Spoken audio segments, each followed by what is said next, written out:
Le général à la retraite Mamadou Koulibaly dit Koulou n'est plus officiel. Parents et amis lui ont rendu un dernier hommage cet après-midi. Ce soldat chevronné vient de perdre son dernier combat contre la maladie. Il est décédé à l'âge de 74 ans. La nouvelle équipe gouvernementale est en place depuis hier. Elle compte 31 membres. 13 nouveaux ministres font leur entrée au gouvernement qui regroupe désormais des représentants de toutes les composantes politiques et sociales du pays. Décryptage de cette équipe et portrait des nouveaux ministres dans ce journal. Plus de 367 millions de francs CFA, c'est le montant de la deuxième phase du projet de lutte contre le VIH-Sida sur les axes routiers Bamako, Badjangara et Ségou-Tombouctou. Lancé ce matin à la gare routière de Sogoninko, le projet qui s'étend sur 2 ans est piloté par les ONG Aide et Action et Amaprod Sahel en partenariat avec l'Union européenne. Nous sommes mardi 21 août. Merci de votre présence. Bonsoir à tous.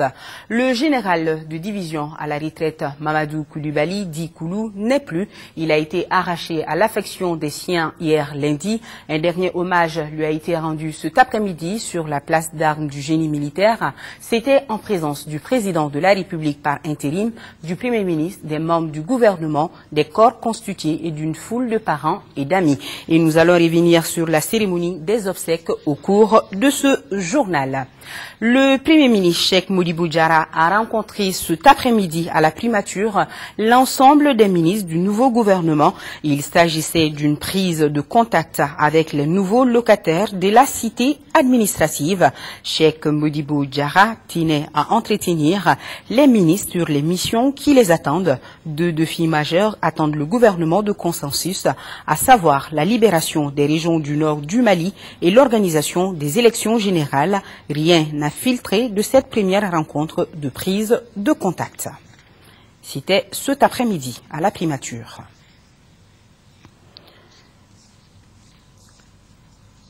Le Premier ministre qui rencontre donc les nouveaux membres du gouvernement. Le gouvernement d'union nationale, dans sa composition, a ratissé large pour intégrer toutes les composantes politiques et sociales. 13 nouveaux ministres font leur entrée dans l'équipe dirigeante, 6 en sortent. L'analyse de l'architecture gouvernementale du Premier ministre Cheikh Modibou Diarra, c'est avec Youssouf Touré. Pour aboutir au gouvernement rendu public ce 20 août 2012, il a fallu beaucoup de consultations, de concertations et parfois même de conciliabules entre le président de la République et les différentes composantes de la société malienne. Le processus a tenu l'opinion en haleine pendant 3 semaines. L'architecture gouvernementale proposée par le Premier ministre et acceptée par le président de la République est bâtie autour de 31 personnalités, dont 4 femmes. Les 2 architectes ont choisi de consolider la base tout en élargissant les angles. Ainsi, dans l'effectif du gouvernement sortant, 18 sont maintenus, auxquels s'ajoutent 13 nouveaux. Ces derniers sont issus d'horizons divers. L'essentiel des regroupements politiques nés au lendemain du coup d'État du 22 mars sont concernés. Et pour rendre son caractère d'union nationale plus complet, le Haut Conseil islamique et le collectif des ressortissants du Nord ont fourni des ministres au 2e gouvernement Cheikh Modibou Diarra. Pour répondre à cet objectif du gouvernement d'ouverture ou inclusif, il a fallu procéder à un travail de recomposition des départements ministériels, ce qui a conduit à des éclatements pour des nouvelles créations comme l'agriculture, les mines, la communication ou la culture qui deviennent des ministères à part entière. Un ministère chargé des affaires religieuses et du culte ou un département des transports et des infrastructures routières sont des innovations. Parmi les ministres rentrants, seul celui de l'environnement et de l'assainissement, David Sagara, jouit d'une expérience gouvernementale. Pour autant, certains ne sont pas des inconnus pour le grand public, comme le nouveau chef de la diplomatie, Kenman Koulibaly, président du parti UDD et vice-président du FDR, ou encore le bouillant jeune avocat, ex-député Maître Demba Traoré, ministre délégué à la décentralisation. Parmi ceux qui quittent le navire, on retient entre autres Sadio Lamine Sow, le seul ministre d'État dans le gouvernement sortant en charge des affaires étrangères et de la coopération internationale, mais également ceux qui dirigeaient des départements parmi les plus lourds, Maître Amadou Touré à l'industrie, au commerce et aux mines, mais également Moussa Léo Sidibé de l'agriculture, de l'élevage et de la pêche. On n'oublie pas non plus le ministre chargé de la communication, Amadou Touré. Il était aussi le porte-parole du gouvernement. Là, on doit souligner que le gouvernement Cheikh Modibo devait être la même dont il communiquait, la pratique nous le dira. Par contre, le quota de femmes augmente, elles seront 4 à siéger désormais au gouvernement. L'armée a été gratifiée d'un nouveau portefeuille et ils sont donc 4 les porteurs de galons autour de la table du Conseil des ministres. Alors, qui sont ces nouveaux hommes et femmes qui font leur entrée dans la nouvelle équipe? Partons à la découverte des parcours professionnels du ministre de l'Emploi et de la Formation professionnelle, Diallo Deidja Mahaman Katra, de celui des Affaires étrangères et de la coopération de la décentralisation, Maître Demba Traoré. Sila Bachili nous présente ces 3 ministres. C'est un avocat à la Cour qui a désormais la charge de la décentralisation auprès du ministre de l'administration territoriale. Maître Demba Traoré, 40 ans, a en poche une maîtrise en droit et un certificat d'aptitude à la profession d'avocat. Sorti de l'École nationale d'administration avec ses 17 ans d'expérience, Maître Demba a dirigé plusieurs mouvements de jeunesse et travaillé avec de nombreuses organisations non gouvernementales. Il est d'ailleurs le secrétaire général de l'ONG Non Violent Radical Parti qui regroupe 41 pays dont le Mali. La décentralisation est un terrain qui lui est familier puisqu'il a été conseiller à l'Assemblée nationale. Le chevalier de l'Ordre national du Mali est marié et père de 4 enfants. Son collègue des affaires étrangères et de la coopération internationale est un gestionnaire et communicateur à la fois. Tcheman Hubert Koulibaly a 45 ans, il est chef d'entreprise et opère dans divers secteurs tels les mines. Président directeur général du groupe de communication Stelis qui regroupe 3 pays africains, directeur général de la holding industrie Koulibaly SA, Tcheman Hubert Koulibaly est également le vice-président du Conseil national du patronat du Mali, chargé des relations internationales. Depuis 2008, il donne des cours de stratégie globale de communication à l'université Jean Monnet de Saint-Étienne en France comme intervenant extérieur. Le tout nouveau ministre des Affaires étrangères et de la coopération internationale parle couramment français, anglais, portugais et bambara. Le portefeuille de l'emploi et de la formation professionnelle revient à une pharmacienne, Madame Diallo Deidja Mahaman Katra, mariée et mère de 5 enfants et gérante de pharmacie. Elle est spécialisée en radioéléments appliqués à la médecine. Madame Diallo Deidja Katra a été chef de division au laboratoire galénique de la pharmacie populaire du Mali avant d'apporter son expérience au service de médecine nucléaire de l'hôpital du Point G en 1986. Secrétaire générale du Conseil de l'Ordre national des pharmaciens du Mali, puis présidente de ce même ordre, la ministre de l'Emploi et de la Formation professionnelle est membre de plusieurs associations, notamment celle des femmes du nord du Mali. Le ministre des Transports et des Infrastructures, le lieutenant-colonel Abdoulaye Koumari, fait son entrée en même temps que David Sagara, à qui on a confié l'environnement et l'assainissement. Ousmane Agrissa a à sa charge le ministère de l'Artisanat et du Tourisme. Mariam Sagara retrace pour vous le parcours de ces nouveaux ministres. Après 30 ans de carrière dans le domaine de l'agriculture et du génie rural, le nouveau ministre de l'Artisanat et du Tourisme est un produit de l'Institut Polytechnique Rural de Katibougou. Après de brillantes études de 1974 à 1981, Ousmane Agrissa est qualifié en agroéconomie, en sociologie rurale, en environnement, en développement local, en écotourisme, en agro-industrie et j'en passe. Ancien chef de cabinet au ministère de l'Agriculture, il a aussi servi comme chargé de mission au ministère de l'Industrie, des Investissements et du Commerce. Consultant en environnement depuis 2004, il a été expert de la Commission pour l'application du pacte national. Déjà, en 1992, il fut le président de la Commission de suivi du pacte national. L'ingénieur qui a servi dans presque toutes les régions du Mali est un polyglotte qui parle le tamashek, le sonraï, le bamanan, le français et l'anglais. Très social, Ousmane Agrissa a l'estime de ses voisins du quartier et surtout de ses bonnes qui sont toutes des Dogons. Quant à David Sagara, natif de Dourou, il a 45 ans. Sagara est un ancien ministre. Il était délégué auprès du ministre de l'administration territoriale et des collectivités locales. Consultant indépendant, David Sagara a derrière lui 17 ans d'expérience en évaluation de projets dans le cadre de l'éducation, la santé et la politique de population, l'environnement, la communication et tant d'autres. Parlant 6 langues, dogon, bamana, français, peul, anglais et allemand, il a une facilité et une approche pertinente dans la prévention et le règlement des conflits, ce qui lui a valu d'être le coordinateur de plusieurs projets et conseiller de développement auprès du représentant régional de la Fondation Strom Norvège pour l'Afrique. Consultant à la FAO, le nouveau ministre de l'Environnement et de l'Assainissement a été assistant au Programme alimentaire mondial PAM. Ces lourdes tâches n'ont pas empêché le ministre d'étaler des champs de maïs, d'arachide et de gombo dans sa concession rurale à Djalakoroba. Un retour aux sources qui implique son épouse à ses côtés. L'homme qui a en charge le ministère des Transports et des Infrastructures routières est un fruit du Prytanée militaire de Kati. Sorti des grandes académies militaires de Munich, le jeune Koumaré y reste pour entrer à l'université de Hambourg pour les sciences d'organisation économique et financière d'Allemagne fédérale. En 2006, il complète sa formation universitaire par le master en économie et gestion d'entreprise. Chargé de cours à l'école de maintien de la paix à Alioune Blondin-Bey depuis 2007, le lieutenant-colonel Abdoulaye Koumaré a d'abord servi au génie militaire avant d'être directeur administratif et financier à l'école de maintien de la paix. Le lieutenant-colonel Koumaré, qui parle le bamana, le français, l'allemand et l'anglais, a conduit des opérations au nord du Mali et à l'extérieur du pays. Lieutenant-colonel depuis 2008, le nouveau ministre des Transports et des Infrastructures routières a 40 ans. Voilà, la présentation des autres nouveaux ministres, c'est dans notre édition de demain.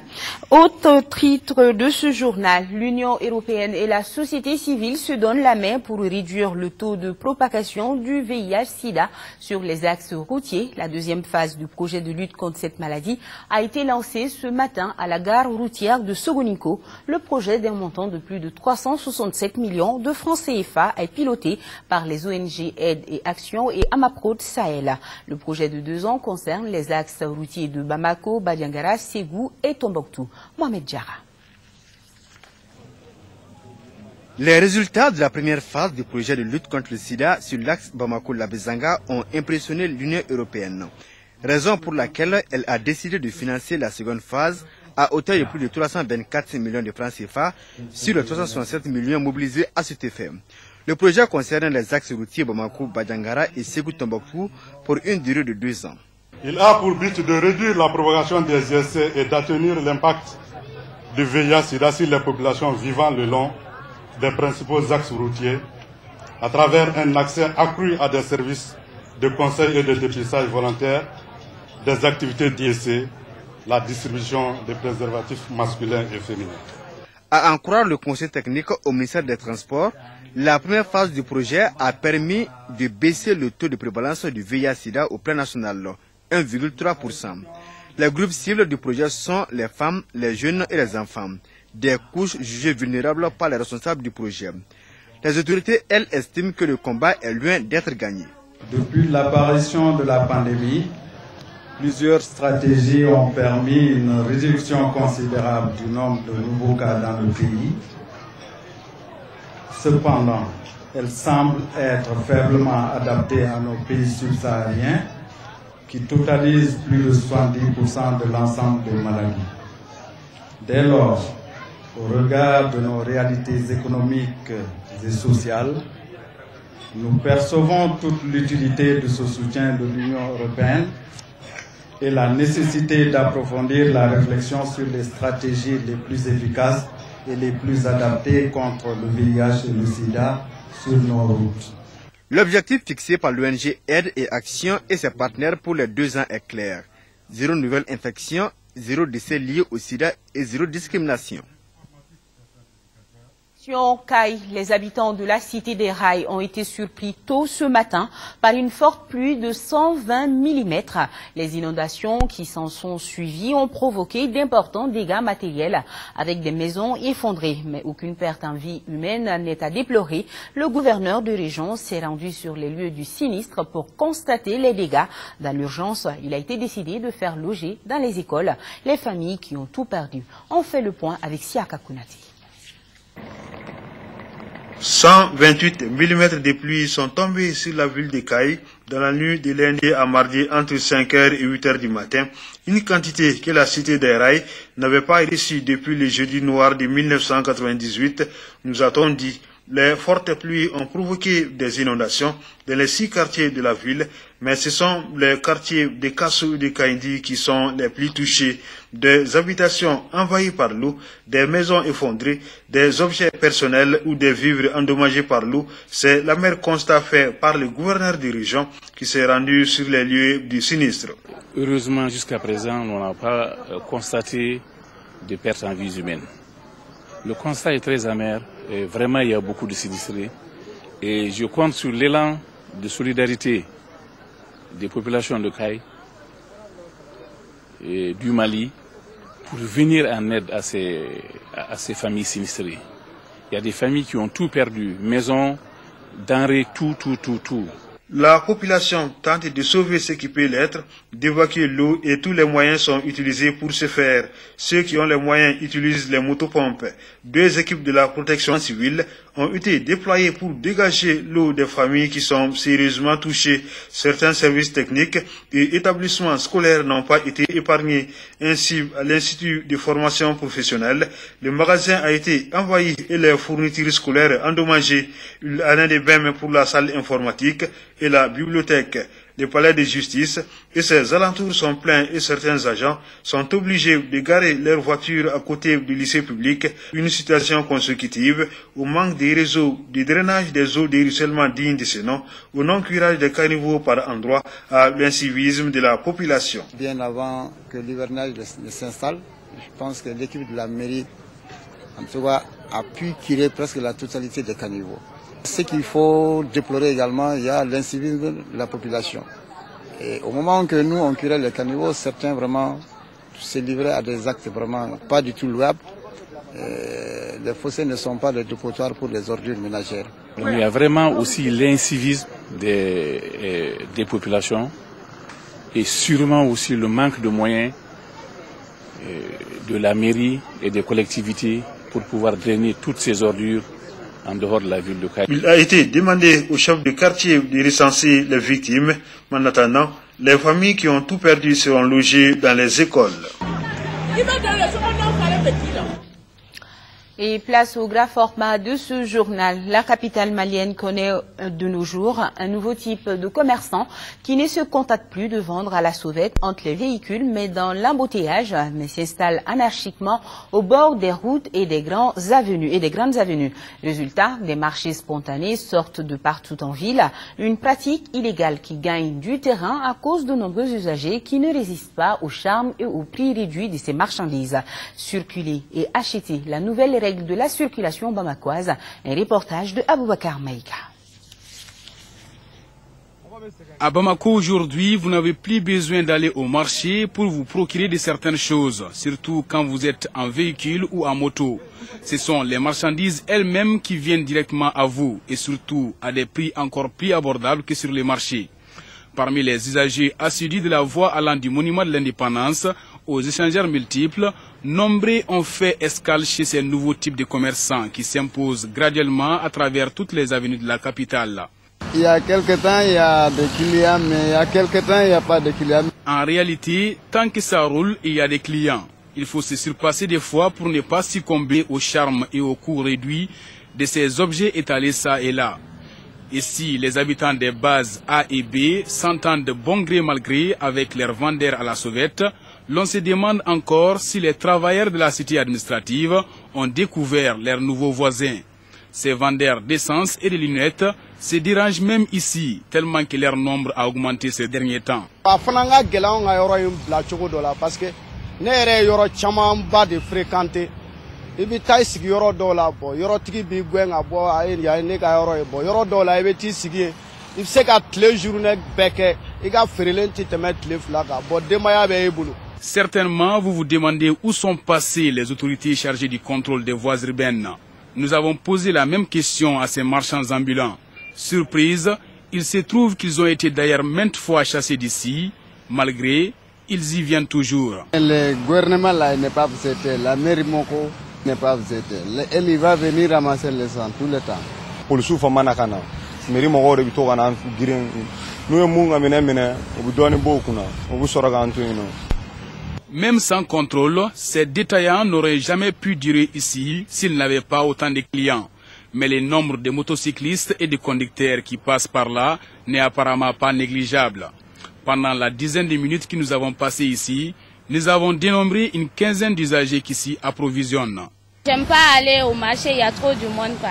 Ici, ça me permet de m'arrêter et puis de faire mon choix. Entre ici et le pont, il n'y a plus de station. Donc l'essence que j'ai ne peut pas me faire traverser le pont. C'est raison pour laquelle nous sommes obligés de payer comme ça en vrac. Alors que c'est très mauvais pour les moteurs. Nous sommes conscients de cela. Mais que faire? À cette interrogation, il peut y avoir beaucoup de réponses. Par exemple, contrôler le niveau de son carburant avant de sortir pour se ravitailler à la station la plus proche. Pour les marchandises, il faut juste organiser son temps pour se rendre au marché. Sinon, acheter chez un marchand ambulant, c'est encourager implicitement l'occupation anarchique des routes en nuisant aux commerçants légitimes qui payent les taxes et les impôts. Un dossier signé Aboubakar Maïga. Restons sur la route pour parler des accidents de circulation. Plus d'1 million de motos et de voitures circulent chaque jour à travers le district de Bamako. À cela s'ajoutent les gros porteurs ainsi que les camions remorques, j'en passe. En plus de cette situation difficile, le comportement humain est souvent source d'accidents de toutes sortes, faisant chaque année des centaines de victimes. Mahamadou Doumbia et son équipe ont fait le tour du district de Bamako pour en savoir davantage.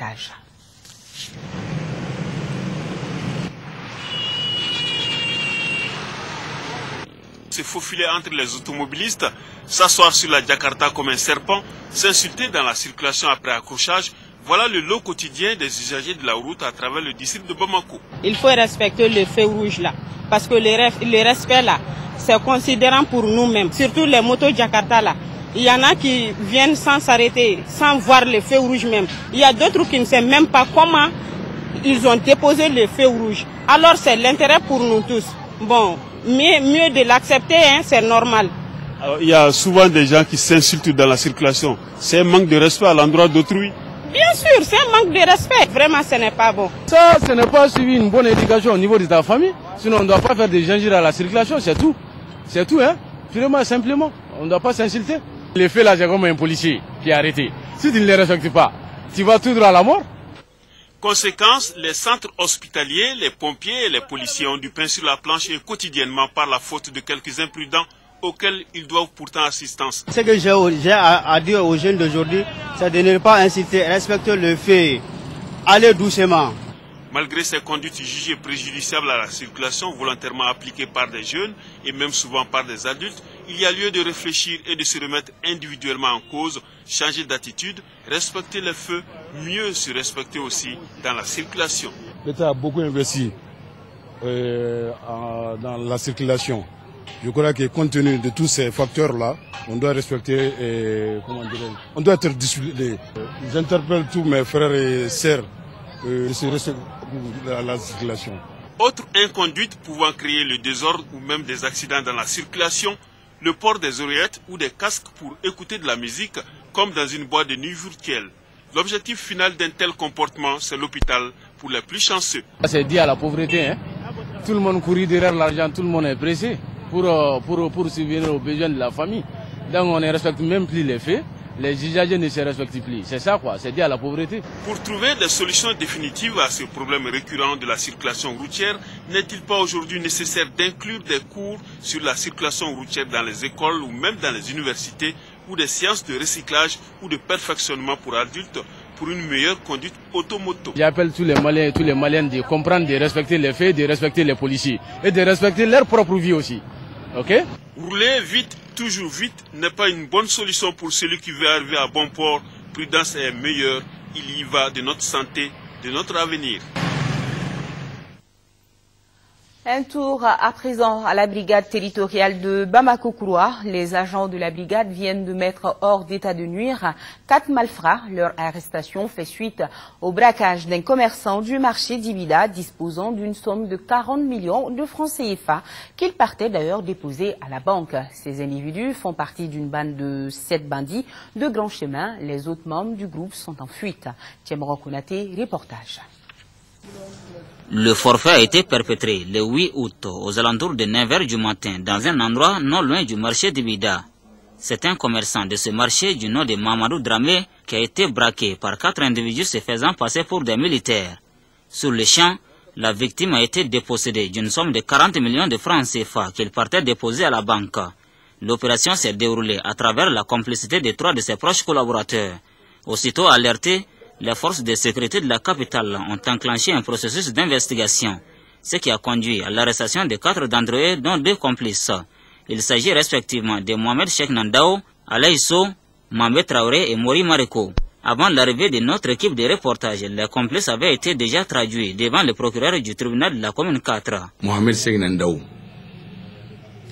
Ce dernier avait prêté auparavant la voiture d'un de ses amis dans le but de transporter son père malade à l'hôpital du Point G.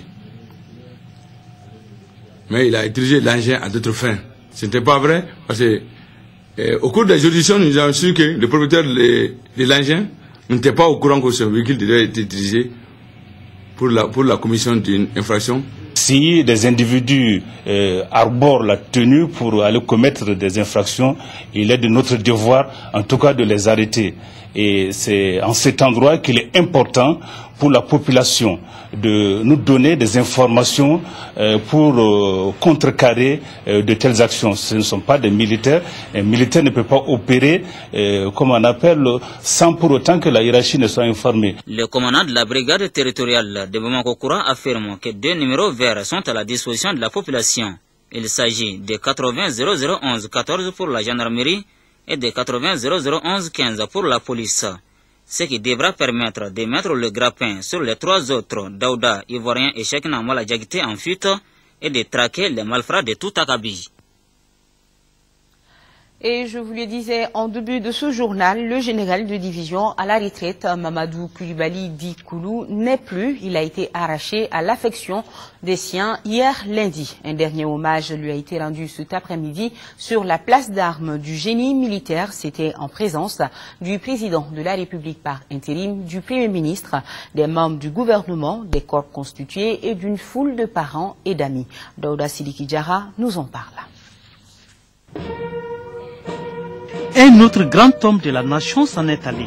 Il s'agit du général à la retraite Mamadou Coulibaly. Cet officier général qui a porté haut les couleurs nationales à l'intérieur comme à l'extérieur de notre pays a été arraché à l'affection du peuple malien ce lundi 20 août 2012. Dans une atmosphère de tristesse, un dernier hommage lui a été rendu par les plus hautes autorités du pays qui se sont recueillies sur sa dépouille.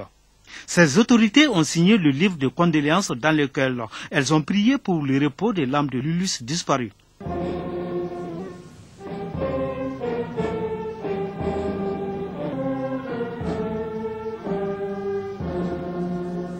La marche funèbre a été exécutée par les élèves officiers de l'EMIA.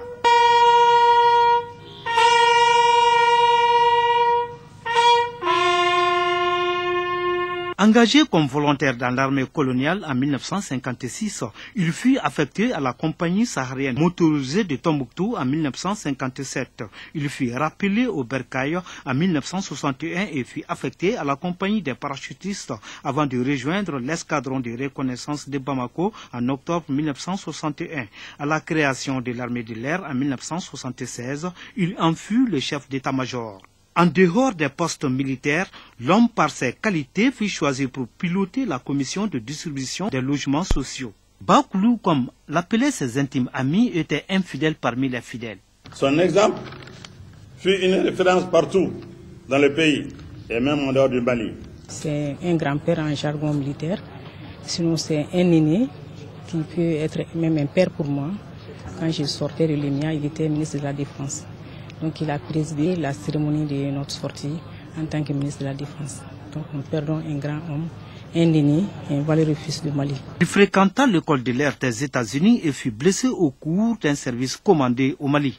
C'est précisément pour la passion du métier que quotidiennement ballotté entre les cumulonimbus au ciel et dans les cyclones de sable au sol, que Bakoulou, le général des généraux, au service des populations au nord et au sud, s'est fracassé, bras et jambes. C'est un souvenir difficile à évoquer, mais ça m'a sérieusement marqué.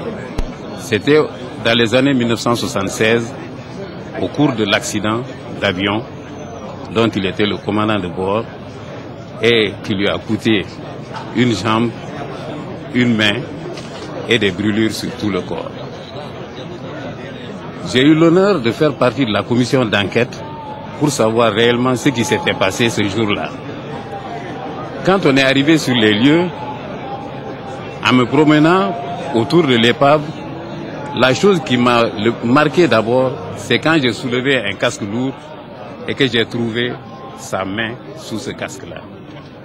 On m'avait dit qu'il était blessé, mais c'est en ce moment que j'ai compris que l'homme-là, il lui manquait certaines parties de son corps. Le journal a perdu le combat contre la mort ce lundi en laissant derrière lui 2 veuves, 15 orphelins et plusieurs petits-enfants. Que son âme repose en paix. Amen. Grand merci à nos téléspectateurs de Libreville. C'est au Gabon. Je vous dis à demain pour la grande édition.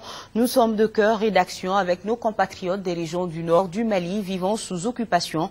On ne vous oublie pas. Bonsoir et à demain.